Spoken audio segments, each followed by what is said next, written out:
आउने पिँढीलाई म के भन्छु भने होइन, जिन्दगीमा मान्छेले केही गरेर जानुपर्छ, केही लिएर जाने होइन के अरे होइन। मैले गर्न सकिनँ अथवा देश यस्तो छ अथवा मेरो समाज यस्तो छ अथवा मेरो आमाबाउले दिएनन् अथवा मेरो स्कुल यस्तो छ अथवा मैले सक्दिनँ भन्नुभन्दा पनि एकचोटि प्रयास गरेर हेर्नुपर्छ क्या पहिला, बुझ्नुभयो नि। विदेश गएरै मात्र पनि जिन्दगी बन्दैन होइन। खासमा त यहाँ गर्न सक्ने जति त हामीले सायद दुनियाँमा काहीँ पनि गर्न सक्दैनौँ होइन। आफूमा आत्मविश्वास हुनुपर्छ होइन, सोचेको कुरा जे पनि गर्न सकिन्छ। त्यही भएर हिम्मत नहारौँ, फ्रस्ट्रेट नहौँ। थाहा छ हामीलाई हाम्रो देश तल झर्दैछ, हाम्रो लागि अपर्च्युनिटिजहरू धेरै छैनन्, तर अपर्च्युनिटी भनेको आफैले क्रिएट गर्ने हो।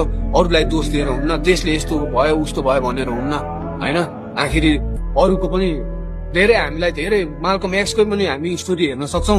उसले प्रिजनमा गरेको कुराहरू, प्रिजन भनेको त हामी त जेलमा त छैनौँ नि त, मान्छेहरूले जेलभित्र बसेर त्यत्रा कुराहरू सिके भने हामी त यार ठुला छौँ होइन। हिम्मत नहारौँ, अघि बढौँ।